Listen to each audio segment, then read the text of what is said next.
La noche parecía una más en el calendario de presentaciones de Capaz de la Sierra. Miles de fanáticos abarrotaban el recinto en Morelia, Michoacán, para ver a su ídolo Sergio Gómez, el hombre que había transformado el duranguense en un fenómeno binacional, capaz de unir a los migrantes mexicanos en Estados Unidos con el público de su tierra natal. Pero al caer la madrugada, algo cambió para siempre.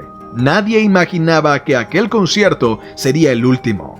Sergio Gómez bajó del escenario entre aplausos, abrazos y promesas de nuevos éxitos. Sin embargo, al salir de aquel evento, su destino ya estaba marcado. A pocas horas de dejar el lugar, desapareció sin dejar rastro. Lo que vino después estremeció al mundo del regional mexicano y evidenció una verdad cruda y dolorosa. En México, incluso la fama puede ser un peligro.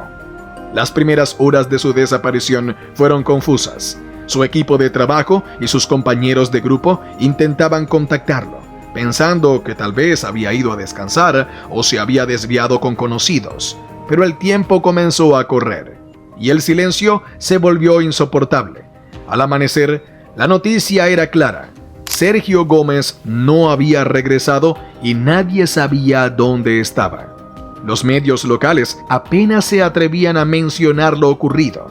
Las autoridades mantenían una prudente distancia, evitando pronunciar nombres o especular. Sin embargo, entre los rumores que se expandían en el ambiente, el temor apuntaba a algo que ya muchos sabían, pero pocos se atrevían a decir. El control del crimen organizado en Michoacán era absoluto y presentarse allí sin su autorización podía costar la vida. A medida que avanzaban las investigaciones, la prensa comenzó a unir piezas. Se supo que Sergio había recibido advertencias de no presentarse en ciertos lugares de Michoacán, un territorio donde operaba con fuerza el grupo conocido como la Familia Michoacana, aquella organización criminal que combinaba el discurso religioso con la violencia extrema. Había impuesto su ley sobre gran parte del estado. Artistas, empresarios y hasta locutores sabían que sin su permiso no se podía cantar, grabar, ni siquiera visitar la región. Sergio Gómez, confiado en su fama y en el cariño de su público, ignoró las amenazas. Para él, la música debía llegar a todos, incluso a los lugares donde el miedo dominaba. Tras su desaparición, los medios nacionales apenas rozaron el tema. Las autoridades locales ofrecieron declaraciones vagas, prometiendo investigaciones que nunca parecían avanzar. En los días siguientes, el silencio institucional se volvió ensordecedor. Nadie quería hablar del caso, y quienes lo hacían con cautela, temiendo represalias. En los noticieros, las imágenes de su última presentación se repetían una y otra vez, mientras en los foros de fanáticos se multiplicaban los mensajes de angustia, incredulidad y dolor. Era incomprensible que un hombre que había llevado alegría a millones terminara convertido en una víctima más del clima de impunidad que azotaba al país. La prensa internacional recogió el suceso con sorpresa. En Estados Unidos, donde Capaz de la Sierra era una de las agrupaciones más queridas entre la comunidad mexicana, los titulares hablaban de una tragedia en la música latina. Mientras tanto, en México, el tema comenzaba a incomodar. Las versiones extraoficiales mencionaban nombres, lugares, horarios y advertencias previas. Se supo que Gómez había recibido llamadas que le pedían cancelar el show y que otros artistas habían hecho lo mismo en eventos anteriores. Sin embargo, él insistió en cumplir con su público. Lo que siguió fue un mensaje brutal, no solo contra él, sino contra todos aquellos que osaran desafiar el control criminal sobre la cultura popular.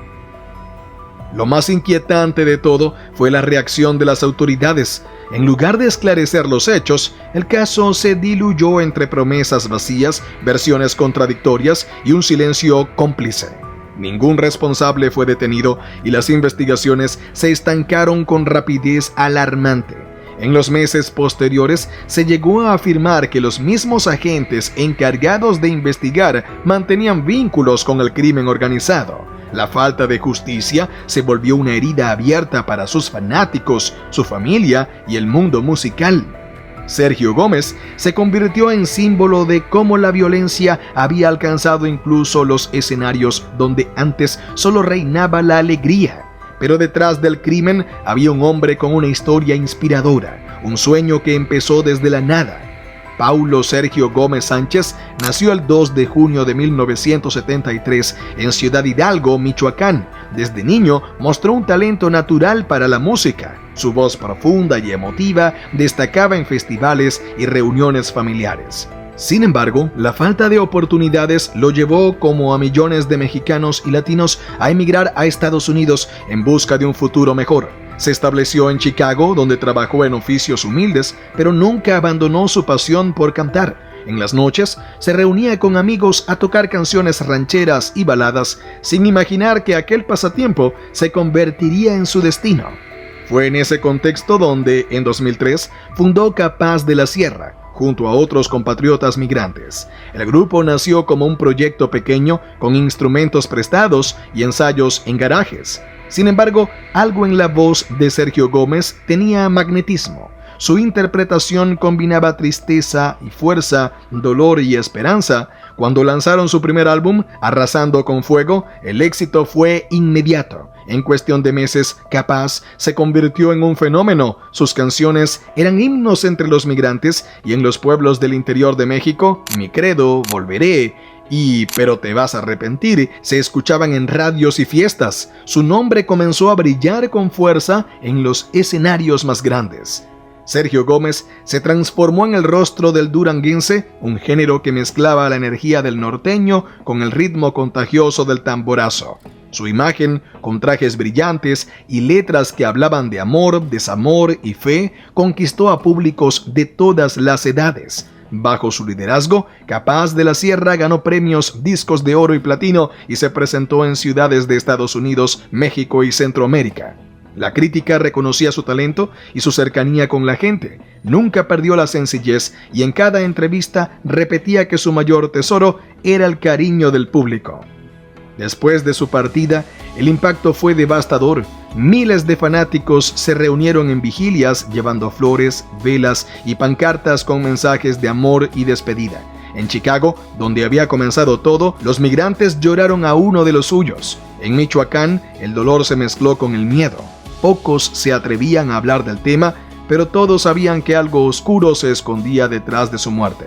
En los foros de música, su nombre se convirtió en leyenda.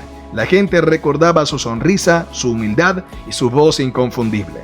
Años después, la memoria de Sergio Gómez sigue viva. Su música continúa sonando en fiestas, estaciones de radio y plataformas digitales. Nuevas generaciones lo descubren sin saber el peso de su historia, mientras los que vivieron su época recuerdan con nostalgia aquellos años en que el duranguense llenaba estadios. Su legado no se limita a las canciones que grabó, sino también a la inspiración que dejó a cientos de artistas que vieron en él el ejemplo de un soñador que logró triunfar sin renunciar a sus raíces. Aunque las autoridades nunca hicieron justicia, su público lo ha mantenido vivo en la memoria. Sergio Gómez no solo fue un cantante, fue un símbolo de dignidad en tiempos de miedo, un hombre que demostró que el arte puede florecer incluso entre las sombras. Hoy, su historia sigue recordándonos el precio del silencio y la fuerza de quienes como él se atrevieron a cantar cuando todos los demás callaban. Cuéntame, ¿qué te ha parecido esta impactante historia? Te leo en comentarios. Si deseas conocer más datos interesantes como los vistos en este video, te animo a unirte a nosotros suscribiéndote al canal, dando like a este video y comentando qué te ha parecido el contenido. Sigue disfrutando de todos los videos que tenemos para ti.